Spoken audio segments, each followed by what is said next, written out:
Authentic ঢাকাইয়া বিরিয়ানি। এমনিতে আমি authentic বলছি না। অথেন্টিক বিরিয়ানির ডেফিনেশন কীরকম হবে বলেন তো? বিরিয়ানিটা মাখো মাখো হবে, অনেক মশলা থাকবে, মশলাযুক্ত থাকবে, ঘ্রাণ থাকবে। এক কথায় বলতে গেলে আমাদের পুরান ঢাকার বিরিয়ানি হাউসগুলোতে যেরকম বিরিয়ানি পাওয়া যায়, আপনি তার থেকেও বেটার একটা রেসিপি আমার এই ভিডিওটা দেখলে পেয়ে যাবেন। এবং সবচেয়ে মজার যে বিষয়টা, আমার রেসিপিটা আমি খুব ইজি করে দেখাচ্ছি, যে কেউ বানিয়ে নিতে পারবেন, ভাইয়া আপু সবাই যে কেউ বানিয়ে নিতে পারবেন। তো দেখতেই পাচ্ছেন এখানে আমি 1 কেজি মাংস, টক দই, আদা রসুন, তারপর এখানে নিয়েছি আমি আলু বোখারা, কাঁচামরিচ, পেঁয়াজ, মানে আমি এখন মশলাগুলো যা যা দেখিয়েছি সবই আমি এখানে একে একে মাখাতে থাকবো। তেজপাতা দিয়ে দিলাম।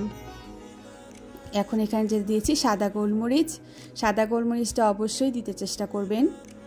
আর এখানে জায়ফল জতুটা থেতো করে নিয়েছি, আপনারা চাইলে পাটায় বেটেও নিতে পারেন। এটাও মাখিয়ে নিচ্ছি সুন্দর করে।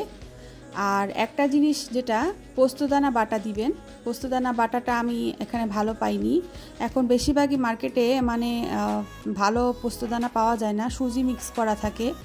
সেটা দেওয়ার থেকে না দেওয়াই ভালো, দেখবেন একটা স্লাইমি ভাব চলে আসে, আপনি যাই রান্না করবেন বেটার রেজাল্ট পাবেন না।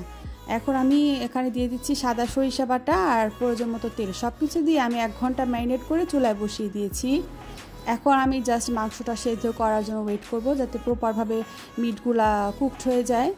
আর তারপর আমি বাকি স্টেপগুলো আপনাদেরকে দেখাতে থাকবো। পুরো ভিডিওটি জুড়ে আমার পাশে থাকুন, আপনারা অবশ্যই একটি ভালো রেসিপি পেতে যাচ্ছেন।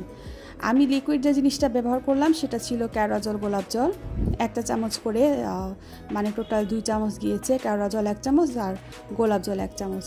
এখন মাংসটা 80% মতো সেদ্ধ হয়ে গেছে। আমি নতুন আলু নিয়েছি, বাজারে যেহেতু এখন নতুন আলু পাওয়া যাচ্ছে, তো এর থেকে তো বেটার অপশন হতেই পারে না।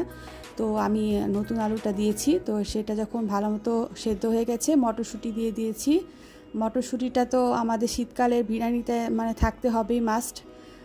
এটা তো একটা আবেগের জায়গা, এটা আর বলার বাকি রাখে না। তো এখানে আমি দিয়ে দিচ্ছি পেঁয়াজ বেরেস্তা। এখানে 1 কাপ পরিমাণের মতো পেঁয়াজ বেরেস্তা আছে, এগুলোকে আমি খুব ভালো করে ভেঙে দিয়ে দিচ্ছি।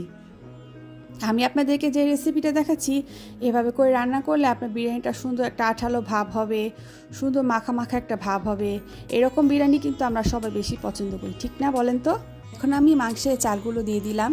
তো চালগুলোতে আমি যে পরিমাণে পানি দিয়েছি সেটা আমি আপনাদেরকে বলে রাখি। আমি এখানে আজকে তরল দুধও ব্যবহার করব।